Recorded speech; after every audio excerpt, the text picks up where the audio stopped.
Baik,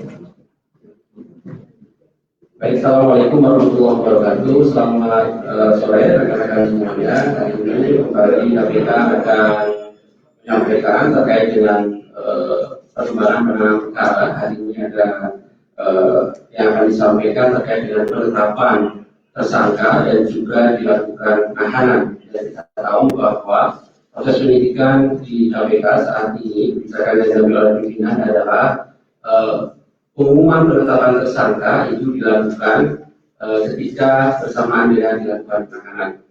Hari ini nanti akan diumumkan penetapan tersangka dan juga penahanan terhadap 2 orang yang terkait dengan dugaan tindak pidana korupsi terkait pengurusan dana alokasi khusus dan APBN P tahun 2017 dan APBN tahun 2018 untuk Kabupaten Labuan Utara, Sumatera Utara. Hadir sore hari ini pimpinan Ibu Lili dan juga diperintahkan Pak Karyono. Nanti seperti biasa setelah nanti dijelaskan poin-poin terkait dengan perkembangan perkara tersebut oleh pimpinan, kami persilakan satu sesi untuk 3 orang penanya ya, terkait dengan pertanyaan perkara ini dan juga nanti kami persilakan juga pertanyaan hal-hal lain. Namun nanti diutamakan untuk pertanyaan-pertanyaan terkait dengan perkara ini. Baik, kami persilahkan Ibu Lili untuk menyampaikan beberapa poin terkait dengan penetapan dan penahanan tersangka pada sore hari ini. Kami persilahkan. Terima kasih. Assalamualaikum warahmatullahi wabarakatuh. Selamat sore ya. Bahwa pada sore hari ini Selasa 10 November 2020, tepatnya pada hari Hari Pahlawan, kami akan menyampaikan penetapan dan penahanan tersangka dugaan tindak pidana korupsi terkait dengan pengurusan dana alokasi khusus atau DAK APBN P 2017 dan APBN 2018 untuk Kabupaten Labuhan Batu Utara, Provinsi Sumatera Utara. Kami akan menyampaikan informasi terkait dengan perkembangan lanjutan dari penyidikan perkara dugaan tindak pidana korupsi pengurusan dan alokasi khusus APBN 2017 dan APBN 2018 untuk Kabupaten Labura ini. Nah, tentu perkara ini juga merupakan pengembangan dari perkara dugaan suap yang terkait dengan usulan dana perimbangan keuangan daerah dalam APBN perubahan tahun anggaran 2018 yang diawali pada saat itu dengan OTT pada hari Jumat 4 Mei 2018 di Jakarta. Nah, kegiatan tangkap tangan ini KPK mengamankan uang senilai 400 juta rupiah dan juga sejauh ini telah menetapkan 6 orang tersangka, yaitu Amin Santono, anggota Komisi 11 DPR RI, kemudian Eka Kamaludin, itu swasta atau perantaranya, lalu ada Yaya Purnomo, kasih pengembangan pendanaan kawasan perumahan dan pemukiman pada Dirjen Perimbangan Keuangan Kementerian Keuangan, dan Ahmad Dias adalah swasta atau dia seorang kontraktor, lalu Sukiman, anggota Dewan Perwakilan Rakyat 2014-2019, Nathan Kasomran, tugas dan PJ Kepala Dinas Pekerjaan Umum Kabupaten Pegunungan Arfak, Papua. Dan kemudian keenamnya ini telah divonis bersalah oleh Majelis Hakim Pengadilan Tipikor. Nah, di samping ini dalam perkara ini juga KPK telah menetapkan tersangka atas nama BBD, yaitu Wali Kota Tasikmalaya. Saat ini juga masih dalam tahap proses penyelesaian penyidikan. Dan saat ini juga tersangka telah dilakukan penahanan oleh KPK di Rutan Cabang KPK Kapling C1. Nah, dalam proses penyidikan dan mencermati pada fakta-fakta yang ada di persidangan, KPK juga mencermati fakta yang berkembang hingga ditemukan dugaan tindak pidana korupsi yang melibatkan pihak lainnya. Setelah menemukan bukti permulaan yang cukup, KPK kemudian melakukan penyelidikan dan meningkatkan pada status perkara ini ke tingkat penyidikan. Dan pada tanggal 17 April 2020 telah menetapkan tersangka KSS sebagai Bupati Labuhan Batu Utara, Provinsi Sumatera Utara untuk periode 2016 sampai dengan 2021. Dan kemudian PCH swasta Wakil Mendarum P3 tahun 2016 sampai dengan 2019.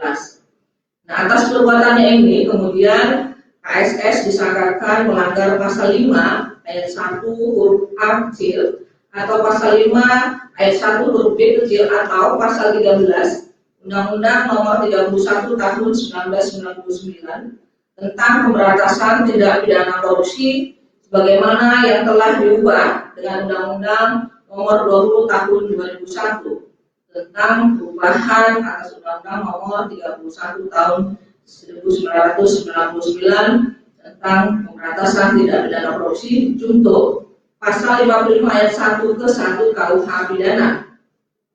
Sedangkan pada PCH disangkakan dia melanggar pasal 12 huruf A kecil atau pasal 12 huruf B kecil atau pasal 11 Undang-Undang Nomor 31 Tahun 1999 sebagaimana telah diubah dengan Undang-Undang Nomor 20 Tahun 2001 tentang perubahan atas Undang-Undang Nomor 31 Tahun 1999 tentang pemberantasan tindak pidana korupsi junto pasal 55 ayat 1 ke 1 dan junto pasal 65 KUH pidana.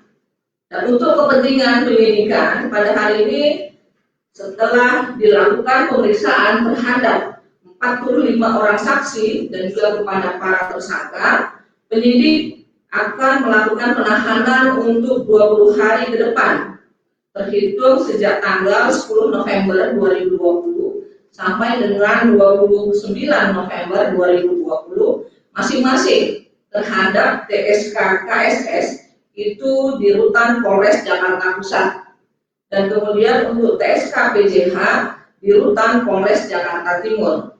Bagaimana konstruksi perkaranya?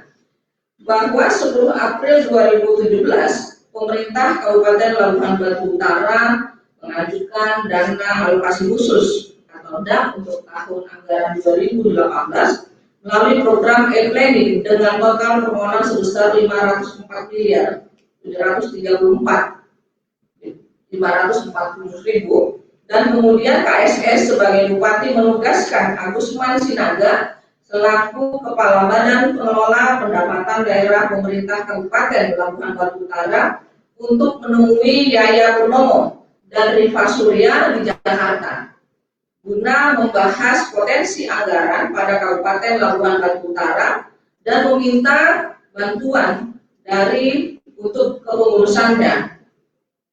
Dan atas permintaan tersebut kemudian Yaya Purnomo dan Rifa Surya bersedia membantu dan menyampaikan adanya permintaan fee yang harus disediakan sebesar 2% dari dana yang diterima. Nah, sekitar bulan Mei tahun 2017, Yaya Purnomo dan kemudian Rifa Surya bertemu dengan Agusman Sinaga di Hotel Arya Duta Jakarta untuk menanyakan bagaimana perkembangan dari pengajuan DAK tahun anggaran 2018 dan bagaimana potensi DAK yang dapat diperoleh.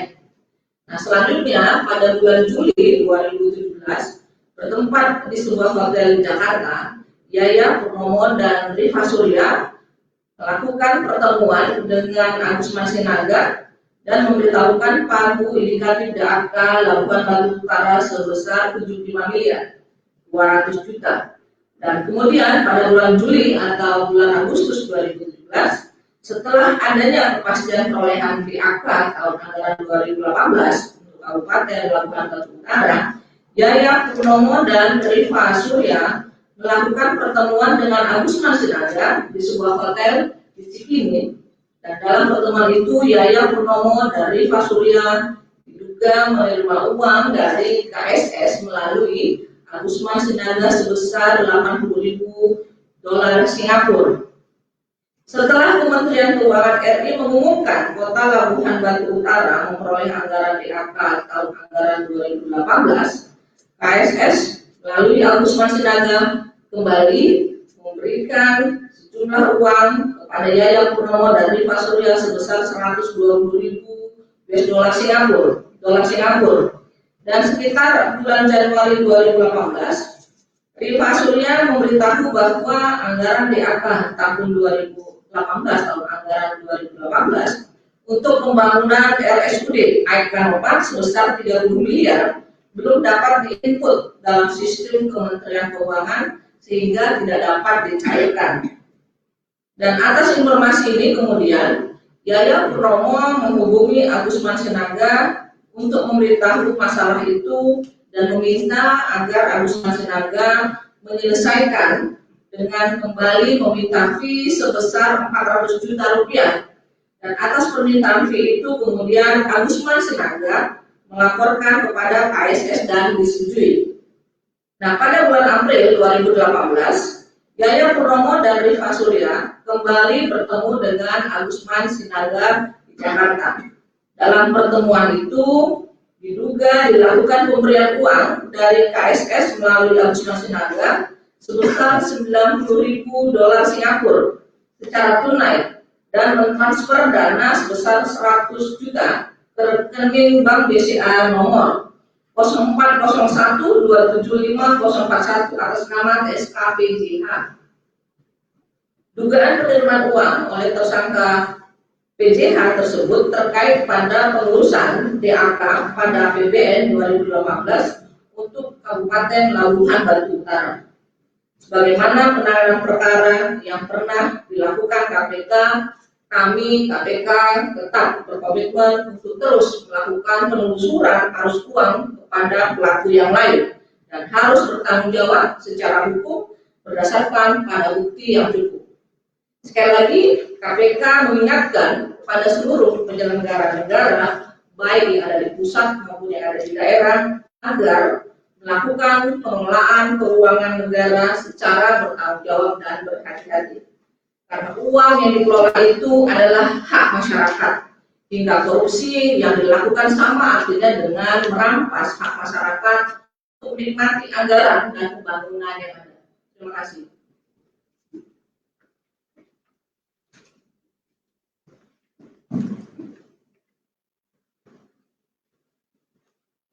Baik, terima kasih Bu Lili yang telah menyampaikan beberapa poin terkait dengan perkembangan perkara dimaksud. Kami persilahkan satu sesi untuk 3 orang penanya untuk bertanya lebih lanjut terkait dengan perkara ini. Persilahkan satu, sebutkan nama dan dari mana. Ada lagi? Oke, satu dulu ya, silakan. Ya, ini Bu Lili mungkin agak lumayan global ya.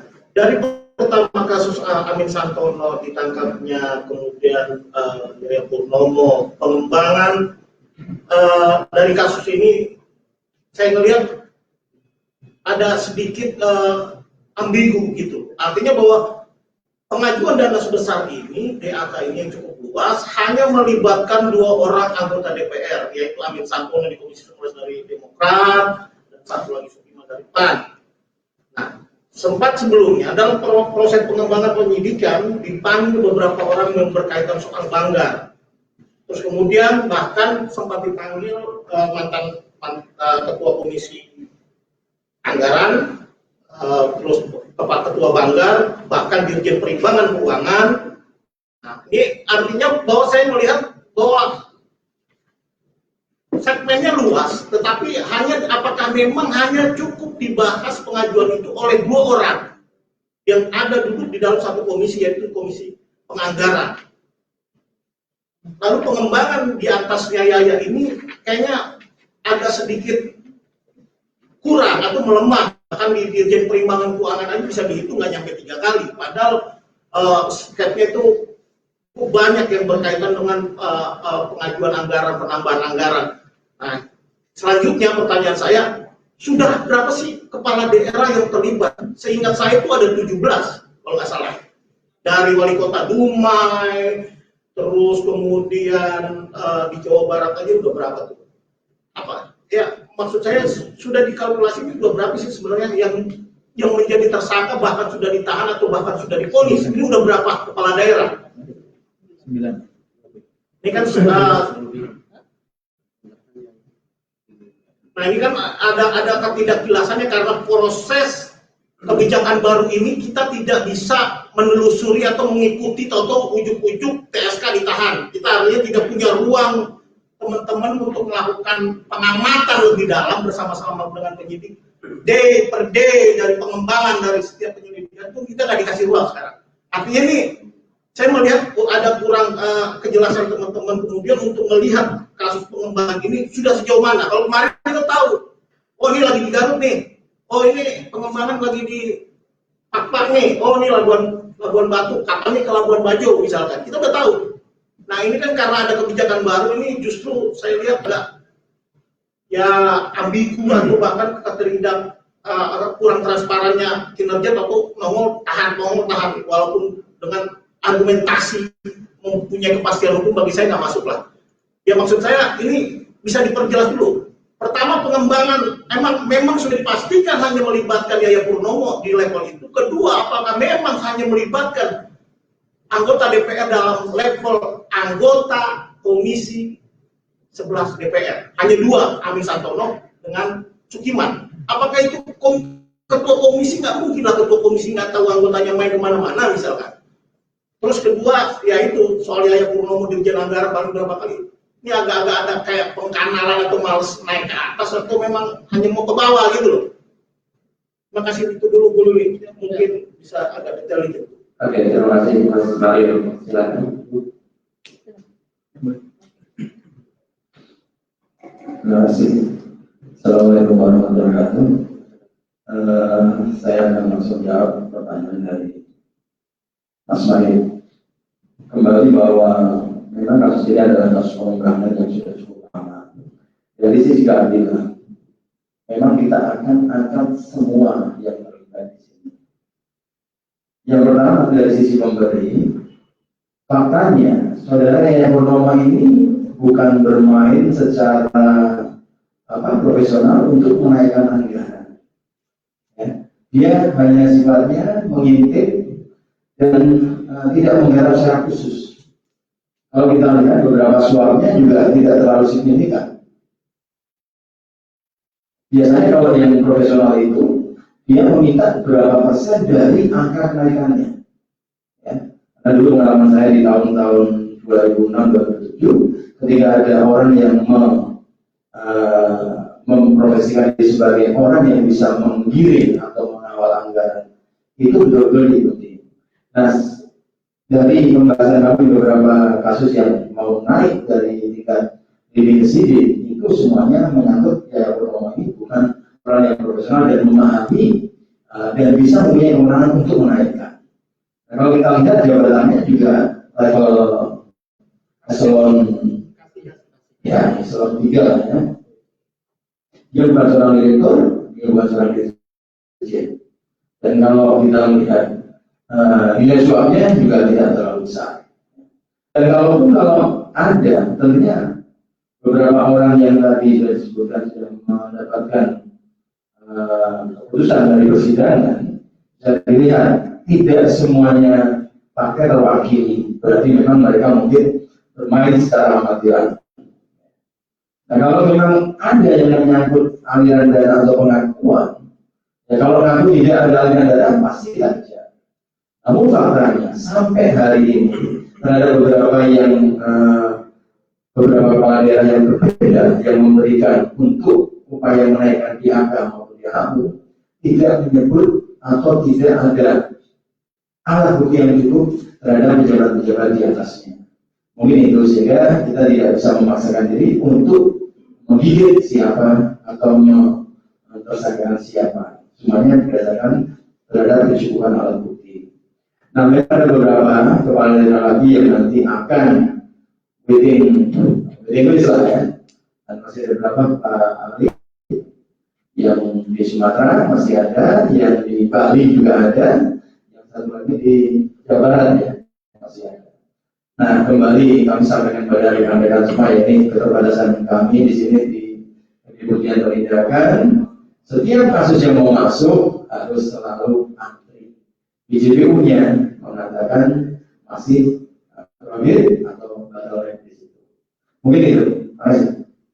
Ya, artinya itu beberapa khusus untuk kepala daerah di luar yang kayak kemarin itu yang tersangka pertama itu Rombongan mengenai Kamaludin Amin Santono di luar itulah. Artinya kepala daerah kan ada Pak, terus ada itu figurnya berapa Pak? Secara detail yang saya tahu mungkin dalam waktu dekat ini ada beberapa yang mungkin 2 atau 3 yang siap untuk naik. Yang selanjutnya nanti kami akan cek kembali karena kembali penetapan tersangka itu harus memenuhi kecukupan alat bukti.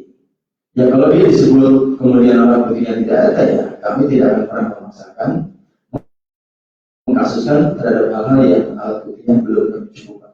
Mungkin itu Pak Maria. Kemudian juga ada keterkaitan pihak misalkan ya Sukiman selanjutnya atau bahkan Amin Santono selanjutnya untuk membuatkan DAK, apakah kemungkinan akan dilakukan pengembangan di sana atau diproses orang tersebut misalkan? Ini tidak hanya follow the money, tapi follow the monkey, artinya monyet-monyet kayak gini nggak mungkin kan didiamkan gitu loh, akan duit tapi gimana kira-kira? Ya dalam tataran pembuktian pemidanaan terhadap barang siapa ini jelas nanti terlibatannya sejauh mana, apakah dia terlibat ataukah dia membantu atau dia turut serta atau mungkin bahkan yang menyuruh. Nanti kita lihat gradasi dari kadar yang ada pada para pelaku tersebut.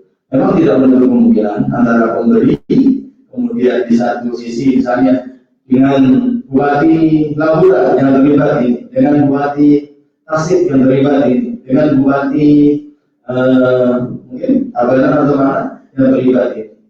Lumayan yang terlibat ini. Tapi case by case akan berbeda gitu. Karena perantaranya juga berbeda-beda juga.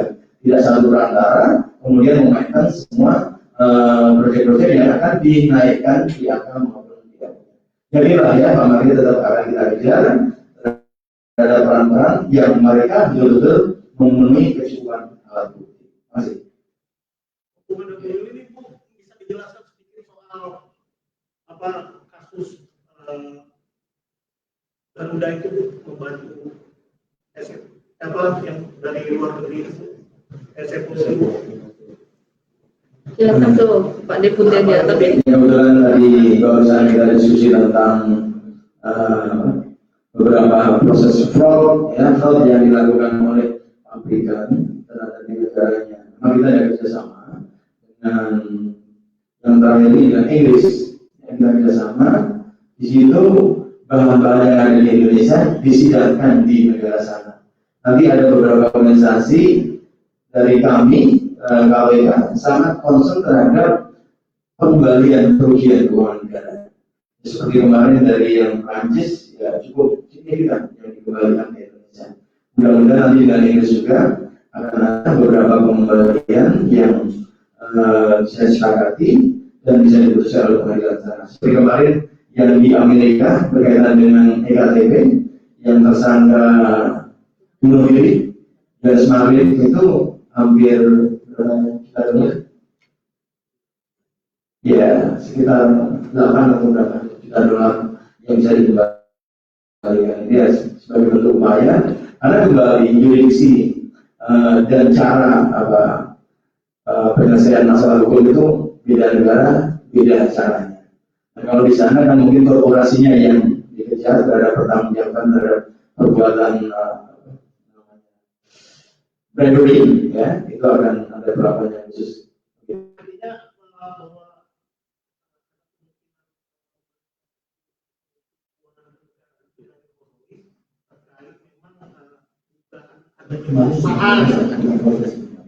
bahwa dugaan perusahaan yang melakukan penyuapan terhadap pejabat atau penyelenggara negara Indonesia yang dilakukan oleh perusahaan asing, begitu kan? Ya, memang upaya kita inti dari tujuan lain adalah pengembalian kerugian keuangan negara. Masih. Terkait banjir Pak, teman-teman pulang ini hanya terhadap pandangan jelas terkait kasus banjir ini. Jadi sampaikan dulunya seperti apa? Mungkin kalau dicetak atau di online kan Banjar itu siapa? Banjar sini kan, Banjar Jawa Barat kan? Jawa Barat Ya, yang sidik Pak. jangan salah Pak. Kalau tidak salah sudah ya, tinggal pemenuhan. Jadi kembali di Satgas penyidik dan Satgas penuntutan itu melihat keadaan kelonggaran waktu. Karena kalau satu Satgas sedang menggarap dua, yang beberapa perkara ini tidak bisa langsung. Ini selesai dulu, baru berpindah. Ya, karena di Kedeputian Penindakan ini ada tugas khusus dari pimpinan terhadap kasus-kasus carryover yang sudah penyidikan untuk diselesaikan. Gitu.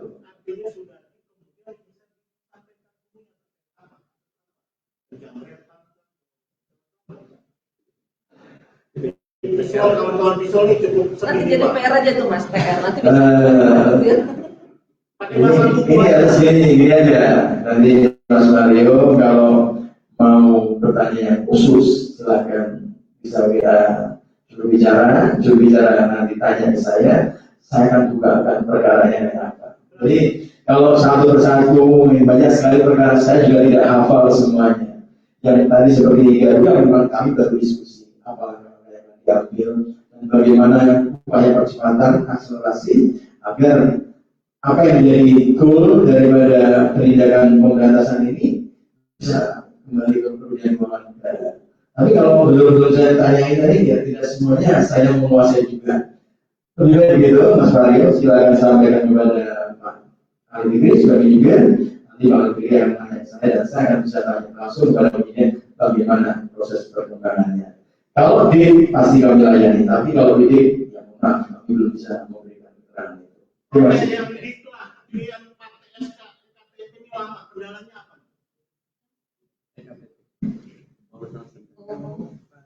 Apa nunggu mantan Mendagri yang ditahan dulu atau gimana? Pokoknya problem lah kasus-kasus lama lah pokoknya. Ini agar memprogreskan teman-teman di KPK juga kan. Kendalanya apa Pak? Kira-kira ini udah hampir setahun lewat juga nih. Begini ya, kalau tersangka ada di luar mata, ya, pasti dengan cepatnya akan kita tangkap. Paulus itu kalau nggak salah informasi terakhir ada di Singapura. Untuk di Singapura juga kemarin atas kepolisian memberikan itu ke kita. Hanya saja bagaimana proses penangkapannya ini yang perlu kita koordinasikan dengan kepolisian otoritas tempat. Apakah bisa kita pakai MLA atau apa? Nah kalau pakai MLA ini bisa dibayangkan satu permintaan dokumen-dokumen aja harus melalui peradilan dulu di sana. Diputuskan baru barang ini bisa dipakai sebagai alat bukti di Indonesia, apa barang itu bisa dipakai. Jadi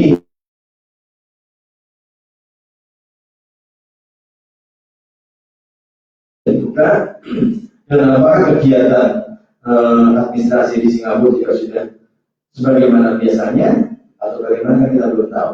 Yang mudah-mudahan dalam waktu dekat nanti akan kita update terkait apakah memungkinkan tersangka-tersangka yang ada di Singapura bisa kita tangkap dengan cepat. Terima kasih. Artinya bahwa yang di sana yang di Singapura di luar negeri itu bukannya kalau salah doang, kan ada isu Wijaya, Kami Husni, itu kenapa nggak itu dulu? Kan kayaknya dua orang itu kemarin nggak rajin datang tuh diperiksa.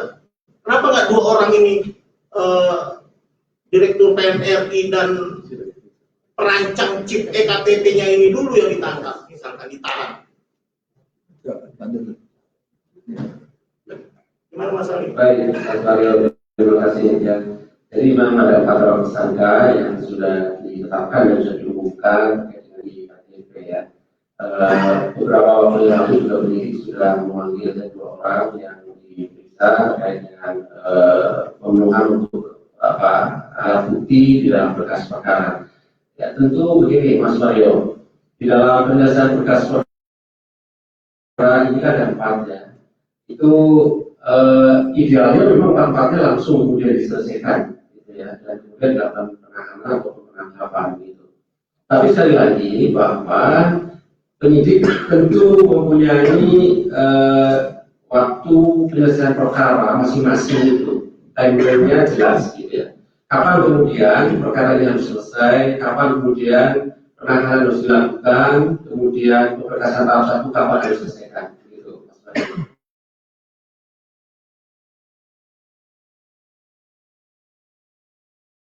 Timeline yang sangat jelas untuk penyelesaiannya. Tidak ada perkara yang kemudian bertele-tele, kemudian sengaja kemudian diperlambat misalnya dia. Gitu. Konkretnya bahwa Itu kan yang paling idealnya begitu, karena memang mengetahui bersama. Tetapi nanti memang kami akan diskusikan kembali terkait dengan tadi sudah disampaikan Pak Deputi, ada kemudian apakah nanti bisa dimungkinkan prosesnya tidak seluruhnya berbarengan begitu, ataukah misalnya 2 atau 3 dulu yang sudah ada, ya nanti kami akan informasikan lebih lanjut. Oke ya, Mas Mario ya. boleh ini satu aja nih Bu, soal vaksin itu, soal distribusi vaksin atau pengadaan vaksin itu sendiri, bagaimana pencegahan atau memang program KPK untuk mengawasi pendistribusian bahkan pengadaan vaksin ini kan cukup menggunakan uang gemuk juga gitu loh. Dan karena vaksinnya itu kan dipakai dari beberapa macam pengadaan vaksin, vaksin mandiri, vaksin dari Sinovac atau yang lain. Nah itu gimana Bu? Ini kan cukup pengawasan program pencegahan KPK untuk ke depan. Iya, memang karena masa COVID ini kan kita juga menambah 4 satgas ya untuk pengawasan pemantauan COVID dan kemudian ada melakukan kajian-kajian. Nah untuk beberapa hal ini kajian-kajian yang berhubungan dengan yang pertama dulu soal POP, soal kartu prakerja, yang terakhir kita sedang membuat kajian dengan PEN, gitu ya, apalagi dengan beberapa surat edaran. Tetapi untuk vaksin ini mungkin sedang dalam kajian di teman-teman pencegahan. Karena Satgas COVID ini terus-menerus setiap kali memastikan dengan daerah dan kementerian dan lembaga terkait untuk memastikan anggaran itu digunakan dengan sebaik-baik dan sebenarnya dengan surat edaran yang ada yang diberikan oleh KPK dengan tempat surat edaran yang terdahulu. Tapi untuk vaksin yang sekarang sedang sibuk bergulir, di pencegahan sedang melakukan kajian tersebut. Itu Mas. Kalau ada pengadaannya itu ada laporan nggak sih? Misalkan masuk itu ke KPK di Humas gitu. Kalau berhubungan dengan situasi COVID kan ada portal jaga bansos, semua menumpuk di situ. Nah, menumpuk di situ tentang laporan tentang haluan yang berhubungan dengan COVID-19. Tapi kemudian karena portal jaga bansos ini memang menampung dan kemudian kita menyalurkan dan meneruskan kepada di mana lembaga atau instansi tempat luar itu berada. Setelah diteruskan oleh KPK, tim Satgas yang ada bersama forum yang telah ditentukan di 9 forum itu memastikan apakah kepala daerah atau instansi tersebut telah menyelesaikan sampai tahap mana. Kalau ternyata itu tidak diselesaikan dengan baik, itu diingatkan oleh KPK untuk bisa kepada upaya hukum misalnya. Atau kalau kemudian kepala daerah melalui inspektor telah melaksanakan tugas dan meneruskan tindakan itu, ya sudah, kita akan memastikan dan memantau agar kemudian masyarakat bisa mendapatkan kembaliannya. Jadi portal jaga bansos sangat diminati oleh banyak masyarakat seluruh Indonesia. Melalui itu kemudian kita melakukan pemantauan, di samping kemudian kita beberapa kali juga telah mengundang kementerian terkait pengadaan negara tersebut, misalnya dengan Kementerian Sosial, dengan Kementerian Tenaga Kerja, dengan Kementerian Kesehatan, dengan Kementerian Koperasi, gitu kan, dan dengan BUMN tentunya. Jadi beberapa hal kami ingatkan terkait koordinasi, terkait pengawalan, terkait rekomendasi, dan kemudian terkait portal jaga yang bisa mengakomodir seluruhnya. Terima kasih. Oke, Mas Mario, terima kasih ya. Ada lagi yang mau bertanya? Cukup ya? Oke, baik. Terima kasih teman-teman semuanya. Terima kasih Bu Lili, Pak Anseto. Assalamualaikum warahmatullahi wabarakatuh. Diwakili sama Mas Mario.